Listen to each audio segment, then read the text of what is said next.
Hey guys, what's going on? It's me, Jay. I know all you guys are watching the Royal Rumble right now. You know, those that are wrestling fans, obviously, this is a wrestling video.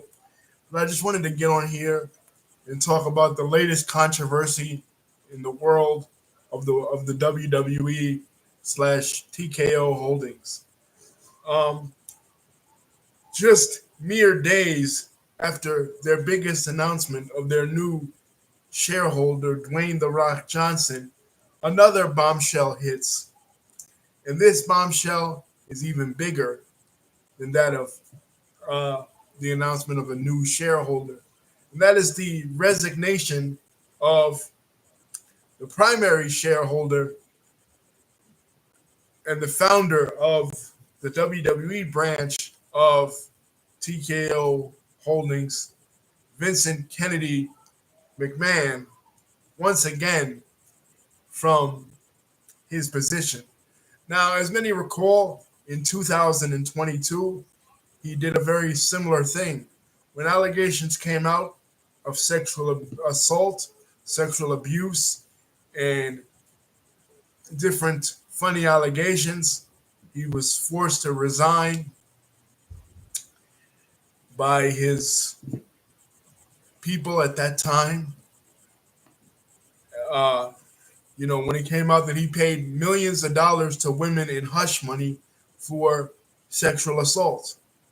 And then all of a sudden, he came up with this scheme around the time of WrestleMania 39 that he was going to sell the company to Endeavor, and they were going to merge it together with Endeavor's previous holdings of the UFC. And in September of last year, September the 11th to be exact, that's exactly what they did. And it seemed like Mustachio Vince had reemerged. It's like he was a cartoon villain in a movie where all of a sudden he has a mustache now, and it's all good, and he's back in the good graces of the new owner, Ari Emanuel, and he's on the board of directors with Nick Khan and Dana White and Mark Shapiro and all those guys. And then all of a sudden, these allegations come out. A new lady talking about sordid things that Vince McMahon had done. Some of the allegations, like he would have certain sex toys, and if he had a black dildo, he would name it after a black wrestler such as Bobby Lashley, or if he had a white dildo, a sex toy, he would name it after a white wrestler such as Brock Lesnar. Things that John Laurinaitis, who was the former head of talent relations in the WWE, that came over, of course, in 2001 after the buyout of WCW. Things that he was Johnny Ace, of course, the brother of Road Warrior Animal, a very high up executive, the ace, if you will, Vince McMahon's ace, the things that he would do with certain interns and other employees in the company. And this time around, I believe it's for real. This time around, now they're in a bigger corporate environment. They're not in the same environment where it was just the WWE. Now they're dealing with Endeavor. Now they're dealing with a bigger stock market share, a bigger share of the market economy. So and a bigger corporation, to be honest. They just signed their 10-year deal with Netflix a couple of days ago, right around the same time they announced that Dwayne Johnson was going to be part of the board of directors. They can't afford this kind of public relations crisis on their hands. So, of course, they're going to force him out. Look, Vince is facing several felony charges. Let's face it. If he is convicted in the court of law, and Endeavor cannot afford to have that happen on their hands. Now, people say, well, Vince is the Teflon Don. Nothing can take Vince down, right? They tried it in 2022. It didn't happen. They tried it in 2006 when he was convicted of sexual assault charge. I mean, not convicted, accused of sexual assault charges in Boca Raton, Florida. Hell, they even tried it 30 years ago, almost to the day, in 1994 for steroid distribution charges, and he beat that back in the day, the trial of his life. Hell, he he killed out all the territories. He bought out all the territories in the 1980s. He bought out WCW. He bought out ECW.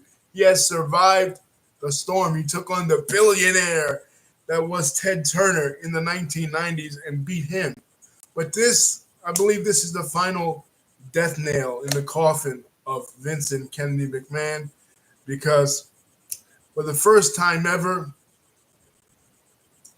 in 71 years of the WWE's existence, of course, it has existed since 1953 to be exact, or 1952, depending on who you're asking.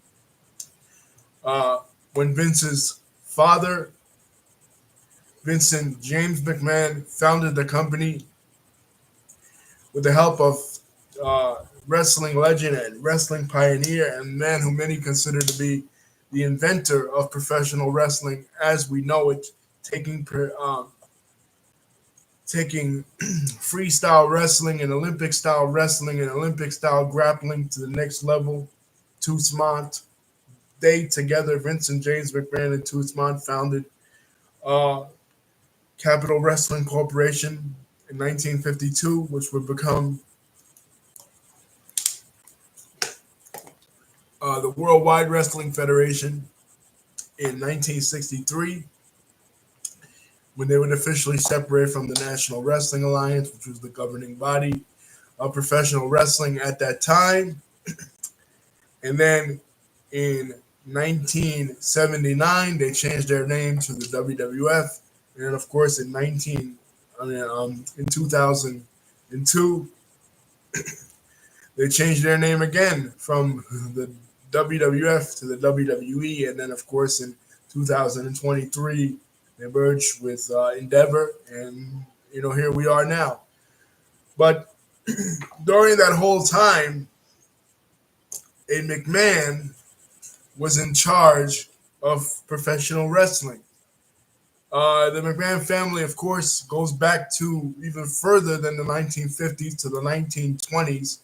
Vincent James McMahon's father, Jess McMahon, or Roderick McMahon, they called him Jess, but his real name was Roderick McMahon Jr. Promoted professional boxing. He was actually involved with the first ever African American heavyweight champion, a promotion of one of his fights in 1915. The fight between, of course, that being Jack Johnson, who was the first black heavyweight champion, and a fight in Havana, Cuba, between he and Jess Willard. And later on in the 1920s, as professional wrestling became big business, thanks to the likes of Ed Strangler Lewis, big star in the 1920s, and then later Jim Londos in the 1930s. Roderick McMahon, Jess McMahon became involved with wrestling, moved away from boxing and his partner Tex Rickard at the time, and moved into professional wrestling. And then, of course, later his son, Vincent James McMahon, in 1946, became involved in professional wrestling, bought the Turner Arena in Washington, D.C., expanded the New York territory, which was at that time one of the biggest territories. Vincent James that got involved, bought it off Jack Curley, who was the promoter in the teens and the 20s, and Started the WWE in 1952, and then eventually in 1982, Vincent K. McMahon got involved, the Vince we know today, and he expanded the territory from the Northeast to the rest of the country and became the biggest professional wrestling promotion in the world. But during that time, Vincent K. McMahon, Vince McMahon, has always had this kind of weird dark cloud hanging over him. I think because a lot of it had to do with him promoting professional wrestling. Professional wrestling in this country has always had the kind of stigma of being a carnival barker business, a kind of underhanded business, a shady business, if you will, because promoters during the start of professional wrestling, they weren't being honest with the patrons. They had this wall of illusion, kayfabe, but we talk about a lot in regards to this channel. And the wall of illusion ties into this because think about it. Vince promoted this illusion of being this respectable family company, especially in the 80s when he was expanding, nationwide. He promoted the idea that he was kind of like a Walt Disney type figure. What Walt Disney had done for animation, Vince McMahon set out to do for professional wrestling. What somebody like Jim Henson had done for puppetry, Vince set out to do for professional wrestling. He was going to make a lady out of this shady business that was professional wrestling, a business that previous to that, had, all throughout its history, had been run by shady type figures, kind of under bosses, kind of like as Jim Ross always put it, non-violent mafia types. You know what I mean? The NWA, basically, which formed in 1948, was like I said, the national governing body of professional wrestling. Was basically the way that it formed was kind of the same similar way that a criminal organization like Cosa Nostra formed in the 1930s. You know what I mean? Where all the bosses from around the country, Pinky George uh, from Iowa, right, where the meeting took place, or Al Haft from Ohio, or um, you know Harry Light from Detroit, or Orville Brown, from St. Louis, or Sam Mushnick from St. Louis, all formed together to basically create this monopoly. You know what I mean? And each time they would let a promoter in, and then they would do these shady back deals. So that's kind of how the mainstream media, always portrayed professional wrestling as this kind of underhanded, shady type business with a lot of secrets. And the more you delve into these promoters' lives, the more you delve into what they were about and what they were doing actually behind the scenes, the more you figure out that, yeah, it was kind of true. This is what they, even though it was a stereotype that the media had about wrestling and wrestling promoters, it was kind of true. I mean, hey, you had promoters covering up murders, promoters covering up rapes. Even Vince McMahon himself in 1983, when one of his wrestlers, Jimmy Superfly Snuka, actually killed a woman, he covered it up. And Jimmy Snuka basically got away with it until 2017, when he was actually convicted of it, but he didn't face any charges because he already had cancer, and he would be gone from the WWE. I mean, not just gone from the WWE, but gone from life. He passed away at that time, but WWE knew about it, and they continued to bring him back years and years later. They brought him back in 1990. They brought him back in 1996. They brought him back in 2009 in the 3-on-1 handicap legends match at WrestleMania 25. You know what I mean? So they knew about Jimmy Snuka, what he was doing, and they still put him in the Hall of Fame. They still celebrated him. They celebrated uh, a lot of people that were guilty of shady shit. You know what I mean? But specifically to this case,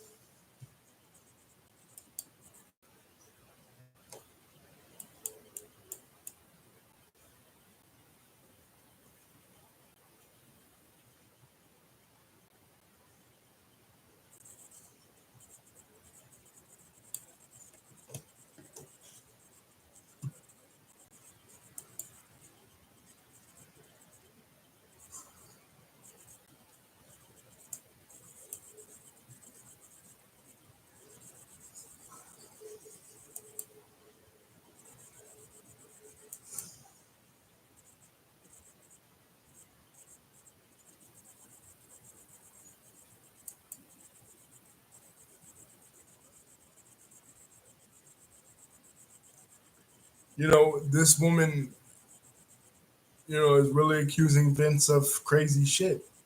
You know what I mean? And the same thing has happened to P. Diddy. You know what I mean? We've seen this with a lot of celebrities, since the end of 2023, the beginning of 2024. Diddy's ex-wife accusing him of crazy shit that goes on behind closed doors with a lot of these celebrities.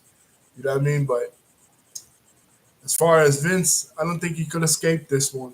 This one is a big one, because as wrestling steps out of its little cocoon, its little world that it was always in, cloistered in, just as itself, just as wrestling, right? Oh, nobody cares about it because it's only wrestling. You know, it wasn't big business before in America. It didn't have legitimacy. But Vince McMahon, ironically, by changing it in 1989 and admitting to the New Jersey State Athletic Commission that it was a performance, and by recrafting the image from that point on into sports entertainment and bringing it to the American mainstream with the boom in the 90s and the boom in the mid to late 80s, he kind of opened the door to more investigation, looking at what wrestling, was really going on in the world of professional wrestling. These shady things that would happen. These people like Fritz von Erich. Covering up for his kids. Using drugs and doing all kinds of illicit things with women. People like Bill Watts that were, accused of racism and unfair business practices. People like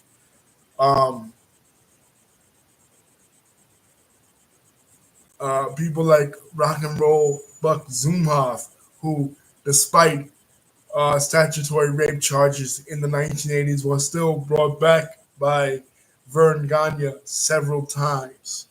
You know what I mean? We've seen stories like this in professional wrestling where people have looked the other way after doing wild shit. You know what I mean? And on camera as well as off.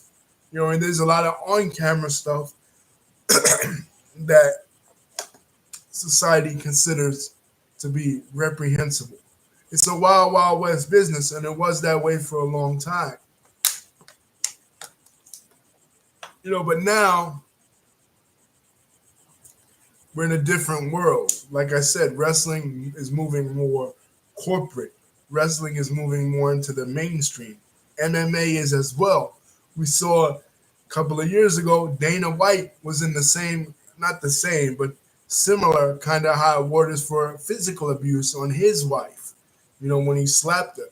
So we see this a lot as they move into the mainstream and as they move away from their niche audience, even with hip hop, where certain things are acceptable in that world, in that particular milieu, but they're not acceptable to the mainstream of society. And when mainstream society finds this stuff out, like Vince McMahon with this intern, they're not going to take kindly to it because this is a corporate culture. This is a different world, than what he's used to. You know what I mean? Before he could get away with shit like this, but as it becomes public, just like it did with um, with the mafia, with Costa Nostra, as it became more public, and then people like John Gotti, for example, became more outspoken with it and felt like he was above the law. That they used to call him the Teflon Don back in the day, right in the '90s. Of course, he was gonna feel like he was untouchable, but he really wasn't, right? So Vince is kind of looking at it like this too, like I'm untouchable. Look, they tried to get me in 2020 in 2022, and they couldn't get me then, so they can't get me now. I'm the Pied Piper, right? But even the Pied Piper of R&B, R. Kelly, he can only get away with it for so long, and then they exposed his ass and they put him away like they did. Bill Cosby tried to do it for years and years, and he got away with it for many years. But after a while, it's like, okay, time's up. For guys like this, Harvey Weinstein. You know, what's done in the dark will eventually come to light, always, right? So you can run, but you can't hide, bro. Like it's gonna catch up to you eventually. We're seeing this play out even in the political world with people like Donald Trump, and then all the celebrities that were revealed on Epstein's island. You know what I mean?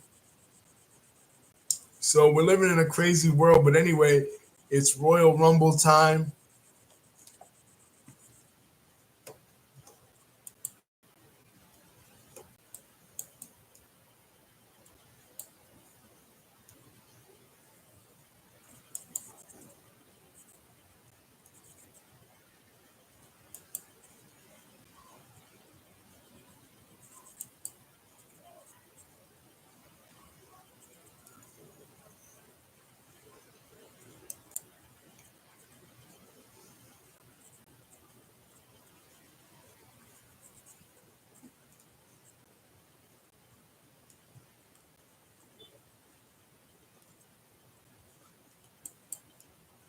It's Royal Rumble time.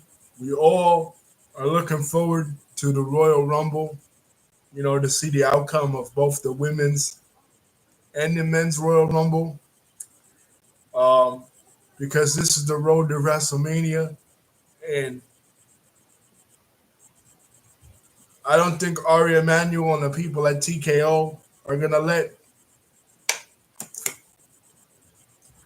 this deter them, let this stop them from their first WrestleMania, WrestleMania 40, the big 40th anniversary of WrestleMania. They're going to put on a great show. People are talking a lot of rumors in regards to a lot of returns. I think people are talking about Hulk Hogan possibly making an appearance, and uh, Mercedes Monet.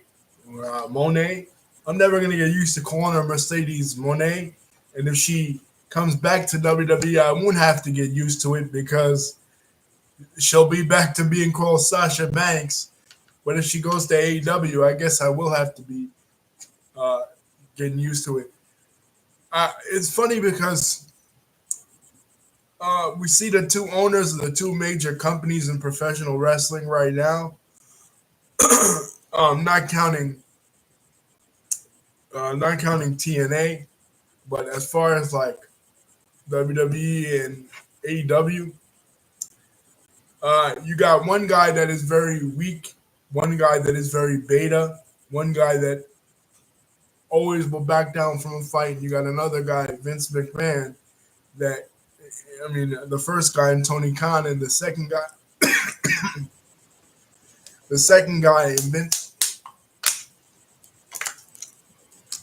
in Vince, where Vince never backs down and Tony Khan always backs down. You know what I mean? But what a crazy year crazy couple of months in professional wrestling. Obviously, Tony Khan and CM Punk's altercation led to CM Punk quitting AEW and going back to the WWE after years and years of almost 10 years of being gone, 10 years to the day when he left in 2014. People swore he would never come back, and he came back. Uh, Anything can happen in the World Wrestling Federation, as they used to say back in the day, and it's true, anything can happen. But my prediction for this year's Royal Rumble 2024 is Cody Rhodes, because Cody Rhodes, they say, has to finish his story. But with The Rock positioning himself the way The Rock is positioning himself, I wouldn't be surprised uh, that he makes an appearance and he maybe wins the Royal Rumble. Brock Lesnar, according to my Alexa a couple of days ago before this rumor surfaced, with Brock Lesnar in connection with the sex trafficking lawsuit, according to my Alexa, Brock Lesnar was an odds-on favorite to win the Royal Rumble. But who knows? Now, Brock Lesnar may not even ever come back. You know what I mean? But it's crazy that you have a lot of uh, old school WWE wrestlers and old school um,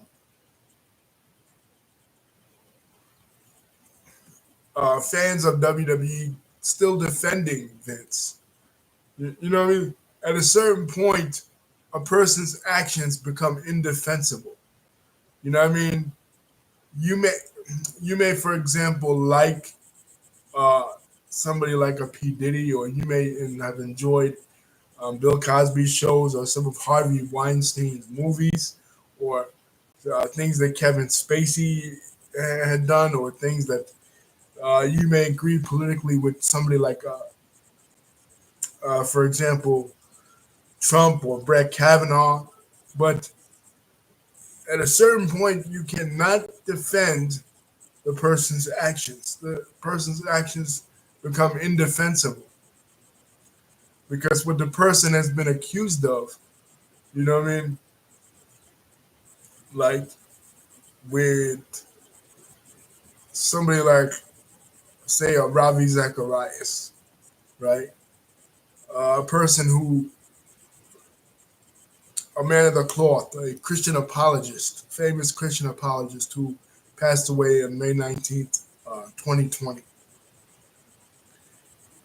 You know, when it came out the sexual misconduct that he had done, it became so indefensible that even the people that were true believers and the people that were gun ho about his apologetics and his mission with Ravi Zacharias Ministries just could not defend this person. You-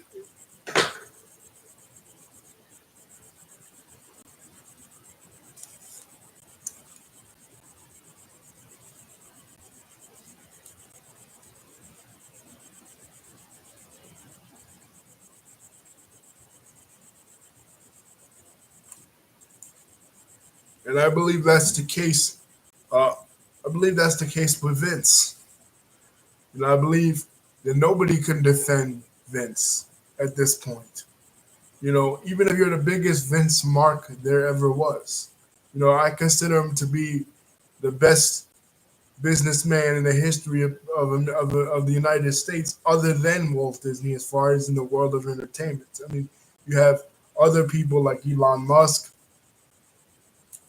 that are up there as far as business influencers, Mark Zuckerberg, uh, Jeff Bezos, right? You have these type of men, but these type of men are more in the tech sector, with Teslas and Facebooks and Amazons and things of that nature. But when it comes to entertainment, I consider Vince McMahon and Walt Disney to be neck and neck. Walt Disney, he had his controversies, but he lived at a different time. I mean, he lived in the early part of the 20th century where there wasn't TV cameras all around, and he was able to maintain that mystique.